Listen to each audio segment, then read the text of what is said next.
By the early 5th century, the Western Roman Empire was facing one of the greatest crises in its history. At its height, Rome controlled lands stretching across Europe, North Africa, and the Middle East, covering nearly 5 million square kilometers.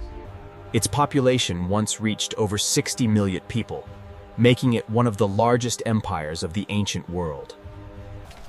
Its armies had conquered powerful civilizations and expanded its influence across 3 continents. Roman law, engineering, and governance shaped the foundation of Western civilization. But by the 400s, this once unstoppable empire was collapsing under its own weight. Economic decline, political instability, and constant invasions weakened its structure.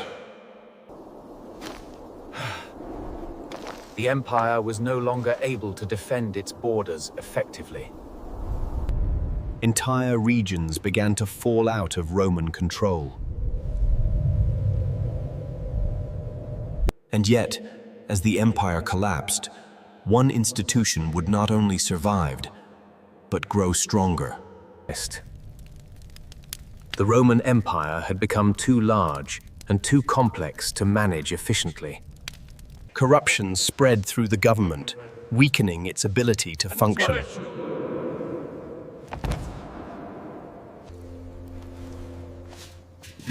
Heavy taxation placed immense pressure on citizens and farmers. Inflation reduced the value of Roman currency, disrupting trade. Trade routes declined significantly, reducing economic activity across provinces. The Roman army, once feared across the world, began to weaken. By the 5th century, many soldiers were no longer Roman citizens, but hired mercenaries. Loyalty to the empire declined as discipline weakened. Military expenses drained the empire's resources.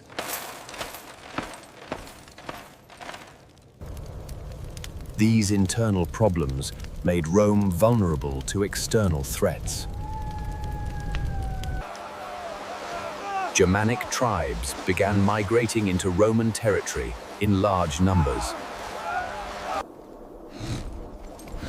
These movements were partly driven by pressure from other groups like the Huns. In 410 AD, the Visigoths, led by King Alaric, sacked the city of Rome. It was the first time in nearly 800 years that Rome had fallen to a foreign enemy. The psychological impact of this event shocked the entire Roman world. Thousands of citizens fled the city in fear. Wealth and resources were looted from Roman homes and temples.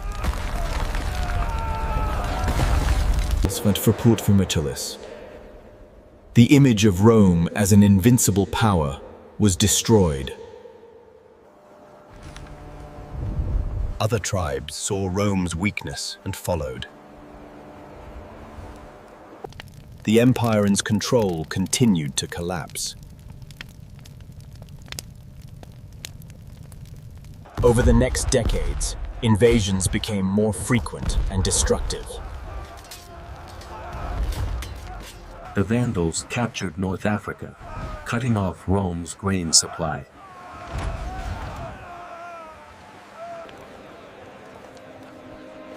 This loss created food shortages in the city of Rome. Political instability made the situation worse.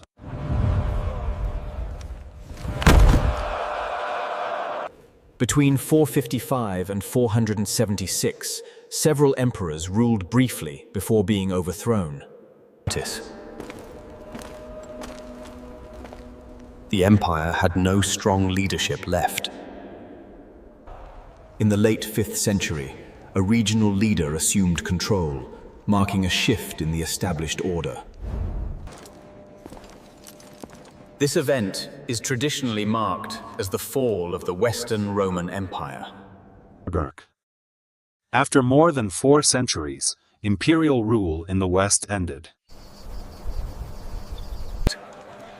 But Rome itself did not disappear completely.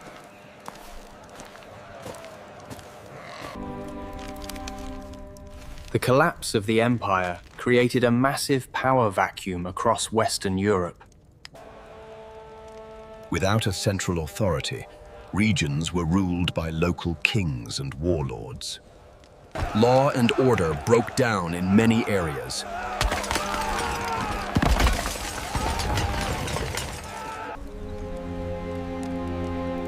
Cities declined in population and importance. Trade networks that once connected the empire disappeared.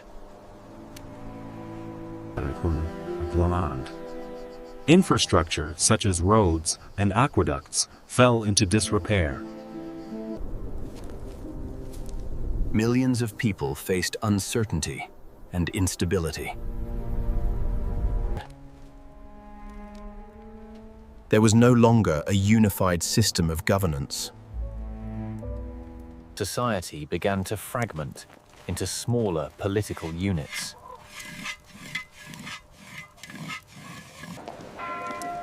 But one institution remained organized.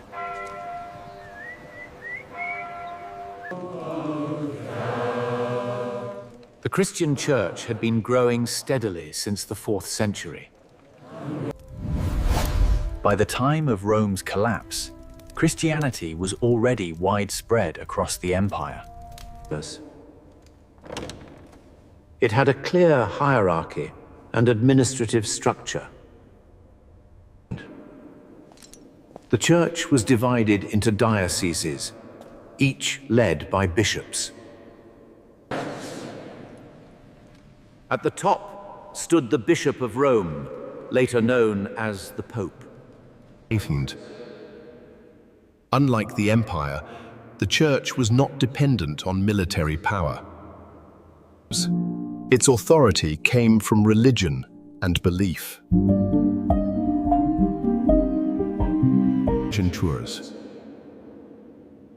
People turned to it for guidance during uncertain times. It offered stability in a collapsing world. This gave it a unique advantage.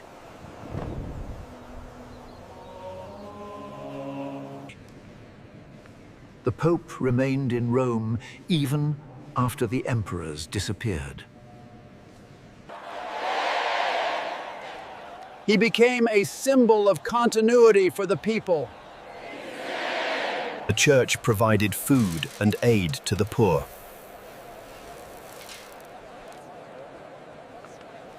It organized charity and relief efforts during crises.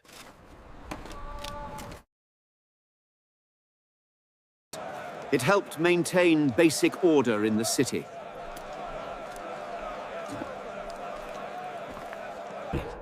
It negotiated with invading forces to reduce destruction.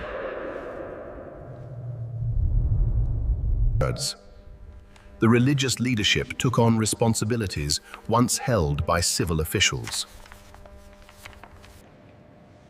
Over time, this increased his influence and standing. The church adapted to the new political reality.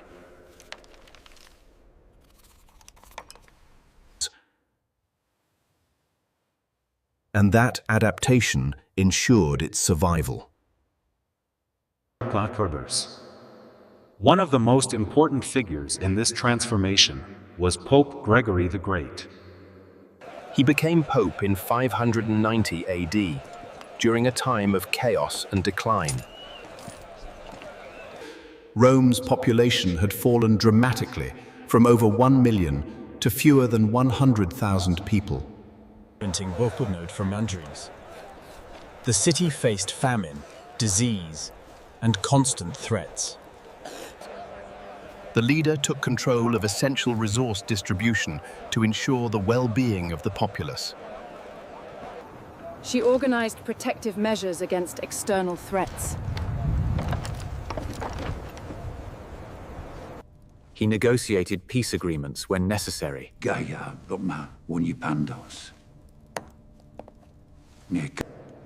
He effectively ruled Rome like a political leader.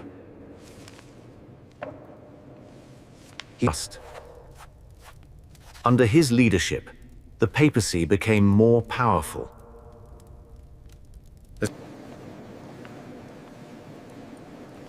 He transformed the role of the Pope permanently. The Church expanded its influence beyond Italy. Missionaries spread Christianity across Europe.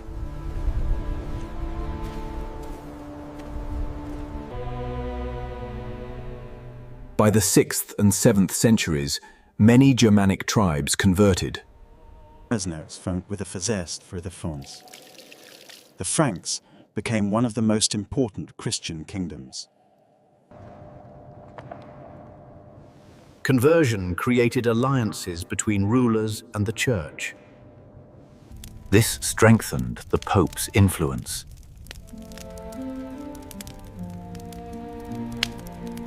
The Church became a unifying force across Europe.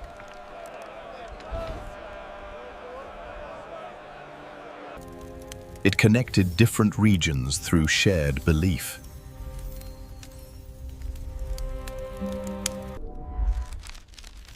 This network replaced the unity once provided by Rome. It became the foundation of medieval Europe.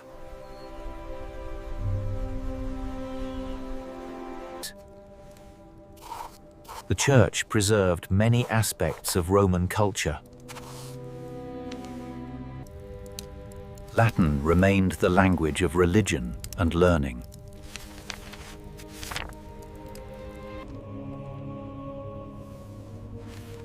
Roman law influenced church administration. Ancient texts were copied and protected by monks.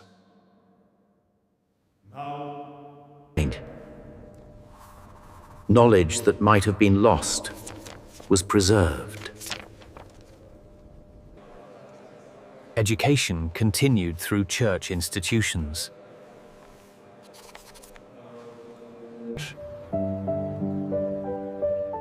This helped maintain continuity with the Roman past. The Church became a bridge between ancient and medieval worlds.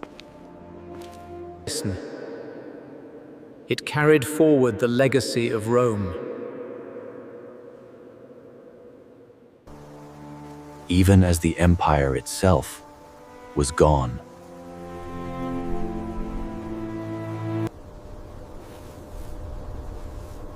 For ordinary people, life after Rome was difficult. Population declined across many regions.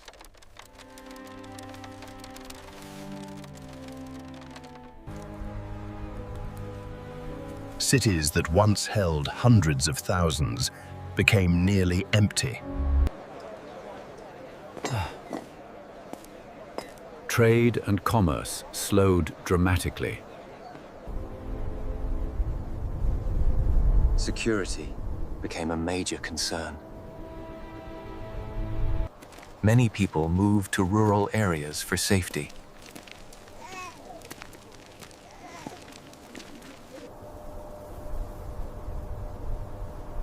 The standard of living dropped significantly. But the Church provided a sense of stability.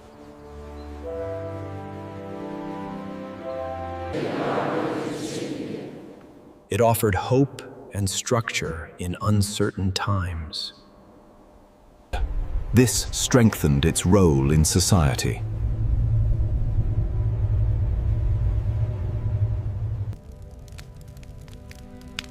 The fall of the Western Roman Empire marked the end of an era. But it also marked the beginning of a new one.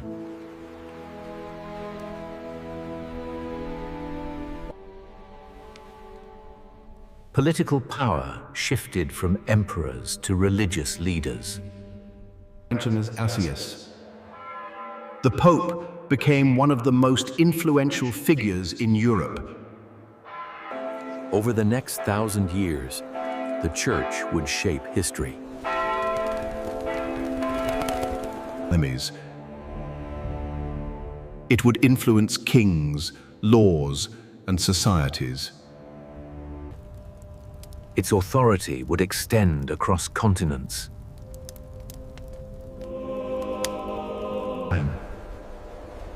Its survival changed the course of history.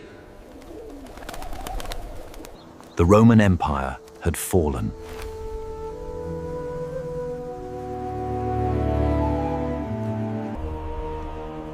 But its legacy lived on through the Church.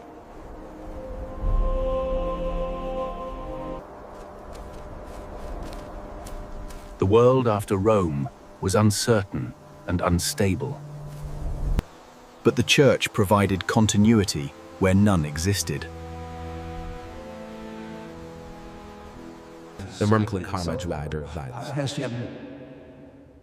It adapted faster than any political system. It survived because it evolved.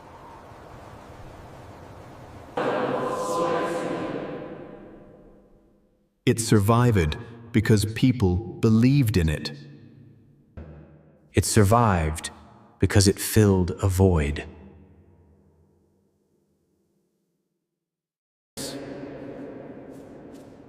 Over time, its power only increased. It became the center of Western civilization.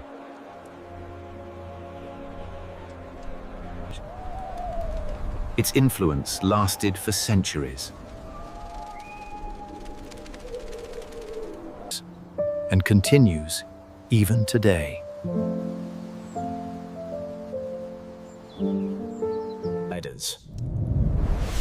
By the early 6th century, the population of Rome had fallen dramatically. From over 1 million, entire districts of the once great city were abandoned, leaving behind empty buildings and decaying infrastructure. Roads that once connected an empire stretching thousands of kilometers were no longer maintained. Trade networks that had supported millions of people collapsed across Western Europe.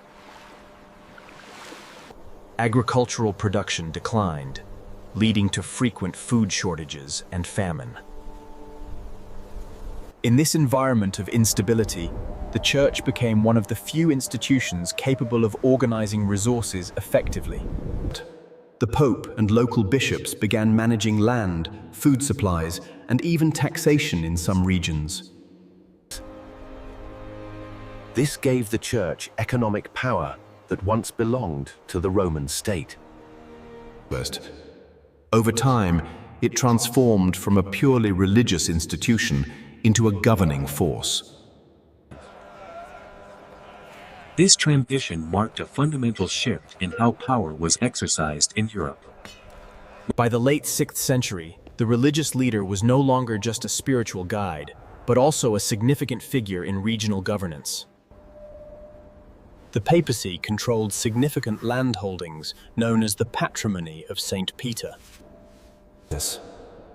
These lands generated revenue that allowed the Church to operate independently. The leader used these resources to provide aid, maintain order, and support community security. In many ways, the papacy replaced the administrative functions of the fallen empire. Unlike Roman emperors, however, the Pope's authority was based on faith rather than military power. This made his influence more flexible and adaptable in a fragmented world. It allowed the Church to operate across different kingdoms without direct conflict. Move per heart. This was a key reason for its survival and expansion. It could exist above the fray of daily governance. while still providing guidance to it. As new kingdoms formed across Europe, the Church built alliances with their rulers. One of the most important alliances was with the Frankish kingdom in the late 5th century. King Clovis I converted to Christianity around the year 496, strengthening ties with the Church. This alliance gave the Church protection and influence within one of the strongest emerging powers in Europe. In return, the Church provided legitimacy to rulers by supporting their authority. This relationship between kings and the Church became a defining feature of medieval Europe. It allowed the papacy to extend its influence far beyond Rome. Over time, this network of alliances created a unified Christian identity across the continent. The Church succeeded where the Roman Empire had failed.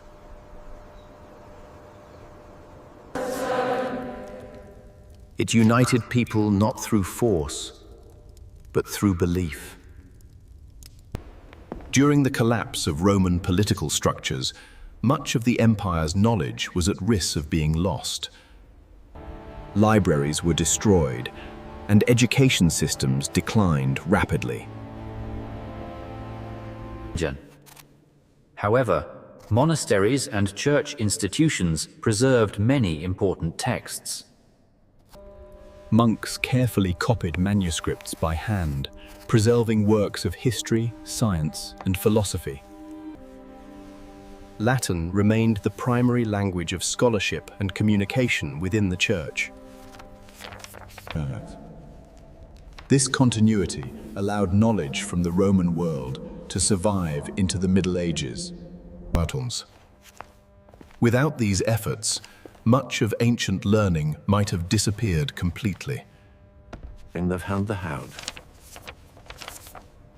The Church became the guardian of intellectual tradition. It ensured that the legacy of Rome would not be forgotten. This role would shape the development of European civilization for centuries. By the 7th century, the world that had once been Roman was almost unrecognizable. Instead of a single empire, Europe was divided into multiple kingdoms and regions. Yet the Church remained a unifying presence across these divisions.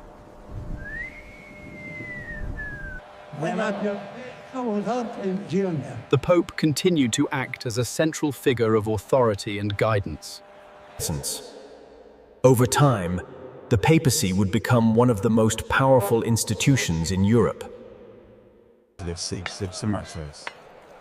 Its influence extended into politics, culture, and daily life. The fall of Rome had not ended its legacy, but transformed it into something new. A spiritual authority replaced a political empire. And that authority would last for more than 1,000 years. Shaping the course of Western history.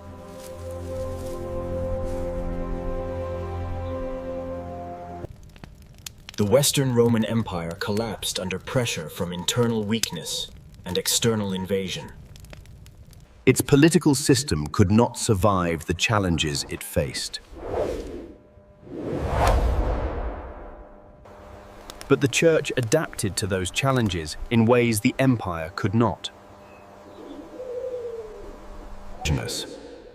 It remained flexible, organized, and deeply rooted in society.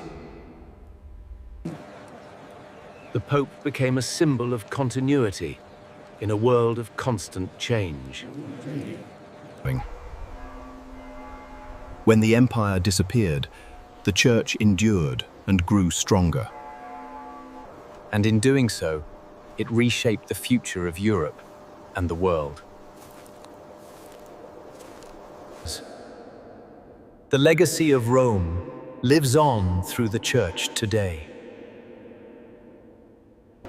It remains a powerful force in global history. Its influence continues to be felt in many ways.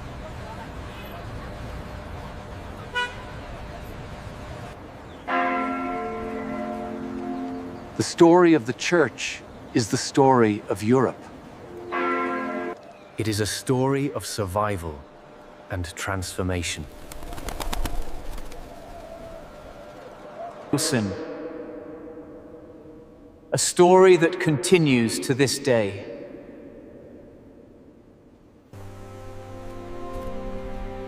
The legacy of the Roman Empire is secure. And so the story of Rome continues.